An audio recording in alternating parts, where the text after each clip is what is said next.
All right, welcome everyone. I'm so excited to be here today with Jill Rothwell and Blue Beacon Realty. So we're going to turn this right over and just talk about Jill and her success this year. So she's recently capped here at the new brokerage.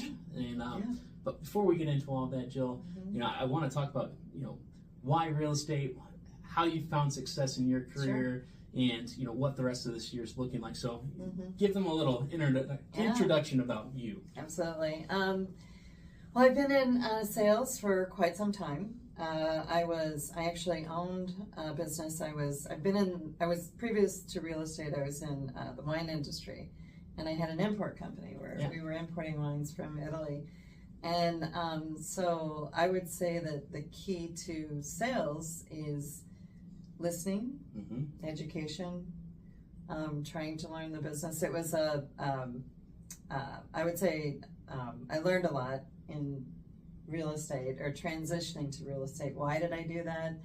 I was done traveling. I traveled quite a bit with wine, and I wanted something that was more local. So for me to go an hour or 2 hours in real estate is not, it's not a big deal for me. I mean, of course, I prefer working local, as the Grand Rapids area, but I love going out to the lakeshore.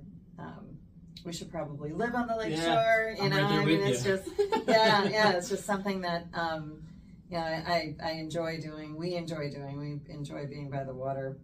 When you say we, who's we? Oh yeah, my husband John. Yeah. And the dogs. Yes. They love it too. Yeah. So we don't get them out there enough. But I've done a lot of different things in real estate, in that I've mentored agents. I've even when I had met my continuing education, I took courses that were of interest to me. Ryan you and I met through a transaction, which that was huge. That was huge. And you never know what's going to how something's going to affect you in the future. Yeah. Well, you came across my path during a very difficult time in my life. So that was a time where we actually got to bond over dogs. Yes. If you know me on the professional side of contracts, I don't usually open up about my personal life too much, right? It's like we have a goal, we have a focus, what we're talking about. Yeah. And one day I couldn't hold back my emotions with Jill, and I said, Jill, it's been an awful day, and I've let down my communications with you and other things, but the reason that's happening is I'm taking my dog to an animal hospital. So, and that's where a lot of our friendship flourished, is over that transaction, and then the things around that transaction that happened after. So, I guess from your eyes, one, you were extremely empathetic towards my situation, and I got to learn more about you, which was great. Yeah. How are you building connections in real estate, and how have you found success? Well, and I mean, that's something too that I guess I struggled with for quite some time, and I felt like you were, I look at agents that I admire and try to mimic, learn from them what they're doing. And when I heard that you were starting this brokerage, I was really excited about it. I've met a lot of great people in this industry, but I just felt like there was something extra. Yeah. So that's why I'm here at Blue Beacon. Well, thank you. So let's transition. So you went back from being in the wine industry and selling wine into real estate. Where did you launch? Because it wasn't here. No. I started at Berkshire. Berkshire, okay. Yes, and again, fantastic people in this business, but I had no concept of what I knew I was building my own business, but I didn't know how. So that was a real, I think a lot of agents are in that same boat. And so you've also had the experience of transitioning from one major city to a different major city. Yes. So now you're with Berkshire. Is that when you were in Chicago? No, I was actually here in Michigan. Okay. Yeah, but I was still doing wine. Okay. I had for years. I was, probably for the first 4 years, I was still doing wine full time. And then I was trying to ratchet down, but I was doing things. I was bartending for private parties. Sure. I was a caregiver for young adults with autism.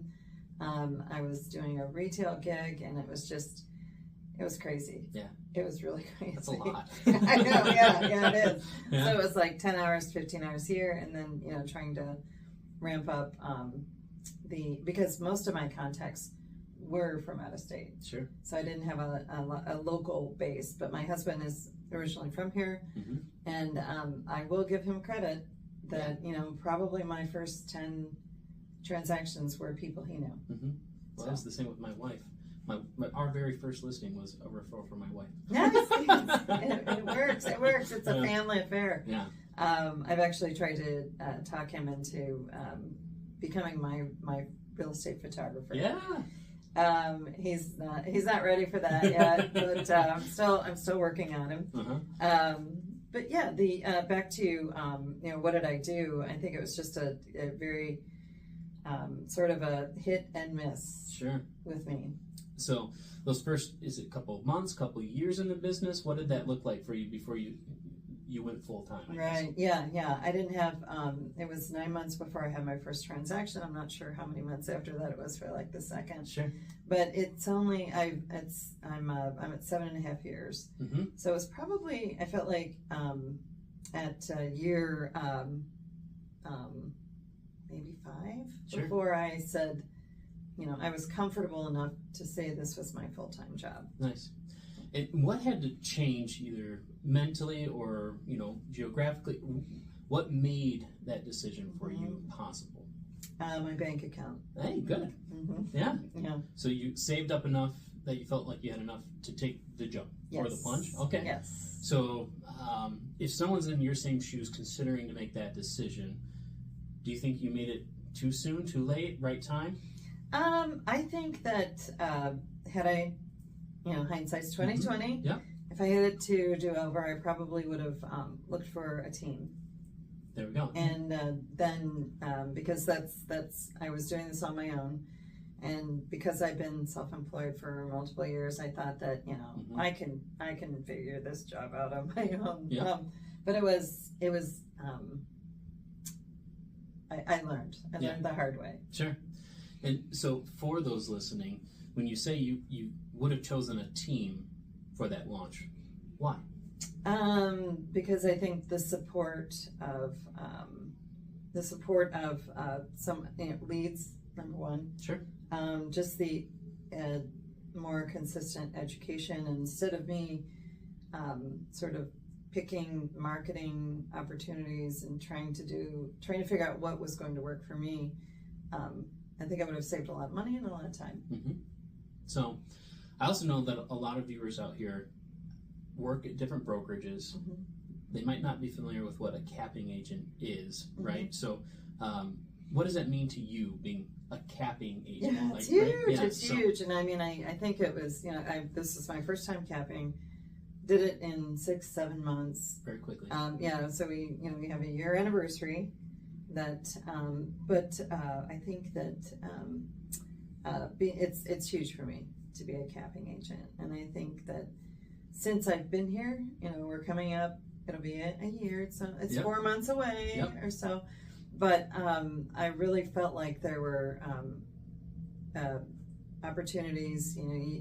Here at Blue Beacon, we have weekly meetings. We're given opportunities with vendors to come in, but also I've talked to you at length about Mm-hmm. marketing and things like that, and you've been generous. You and Vaughn both have been very generous with your time and questions. And again, met a lot of great people in this business, but there's a difference here. No, and vice versa. So it's like when others come in contact with you, like that's something that we wanted, is that type of facilitation, that type of camaraderie, and that type of culture. It's like we are all learning from each other.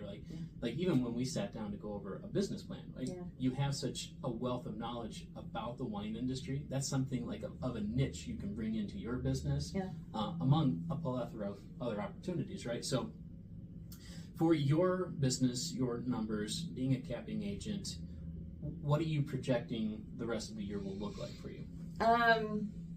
I mean, I'm still, I feel like I'm still learning how to, when I was in the wine business, I knew exactly how to project and how to, I could easily project the numbers, or it was, but I'm still learning how to, with, in the wine industry, it was constantly changing too, but real estate, I mean, it's not really that different. But in my mind, I still have to figure out how to do that projection. Key word you said there is, I'm still learning, right? In this business, I found that that's a key character trait that a lot of agents, if they don't have, need to adopt, right? Because this real estate industry is one of the quickest changing. Yes. Like, there's big changes this year. Yeah. Probably gonna have a lot of agents exit over. Yes. But you're finding success. You're growing. Yes. And do you think it's that learning mentality? Absolutely. And I mean, I think that, I was thinking about this conversation earlier, and it's just the changes in technology. Like when I was with Robert Mondavi in New York City, and I was managing 6 account managers, and they just launched this online program for training. I mean, and people either went with it or they resisted. And I think that, it's funnier now because I think about that and how, I mean, I think people are of one of two, they're either eager to learn, or they and maybe it's a fear thing, right? Can be. I mean, I'm not putting somebody down who doesn't want to do the same things, or to try, put themselves in a position to learn more. Yeah, it's that change aspect. Yes. Right? It's like, oh, man, I found my success here, but I want to get to another level. Yeah. But they're resistant to making those changes. One, they're fearful, will that make me lose what I currently have? And two, if there's a cost, what is that cost? Could be monetary, could be opportunity cost. If I do that, what is that going to cost me with my family? And so a lot of people need someone to pivot that on, right? It's like, am I really, in my logical brain, going to just get in my own way? And that's one of the things that I think drew me to you too, is like, you were open to new ideas, new concepts. Of like, no, it's like, I've been in the business doing this amount of production, but I want to get to another level. And I remember you saying, I wanted to be surrounded by Lung and I for production, right? Yes. So, and it makes a difference. I mean, it is. I mean, I think you have to find, even though I'm an independent agent, I still feel like I'm on a team. Yeah. So it's very collective here. I mean, so it's like, and that's the type of camaraderie I think this office or other offices, when those agents are not in the, I can't give that to you because that might actually affect my business. Right. Yeah. That's not a winning mentality. It's that reciprocality of, I know the better you're going to do, that's going to bring a better to the rest of the industry, and that'll bring a better to me. Yes. And that's, I think, the beacon out there in the industry, is like bringing that difference. Right. So, okay. Well, looking at the end of this year into next year, what's something you're targeting?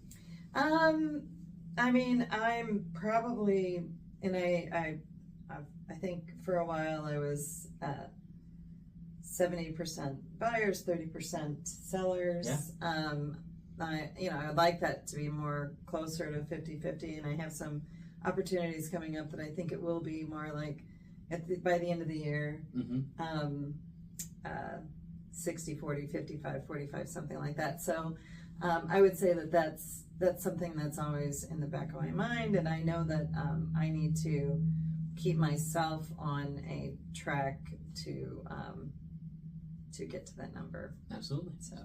So leaving those that are listening here, one, if you have a golden nugget, share it. Something that's made a difference for you. And then two, how can I connect with you? Okay. I would say, golden nuggets. Or a life-changing moment.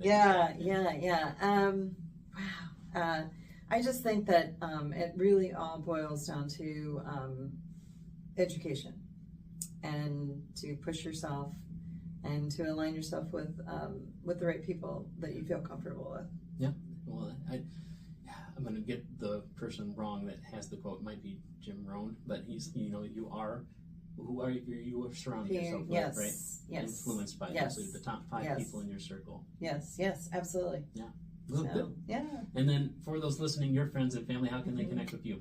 My phone number 616-856-8576, or my email is jill@jillrothwell.com. Perfect. Well, thanks everyone for hopping on, learning more about Jill and her success. It's been a killer year for you, so excited to have you. So yeah, thanks. Me too, to be with you. Have a great day, everyone. See you. Thank you. Yeah, that was fun. Yeah, Short, sweet, but it's great.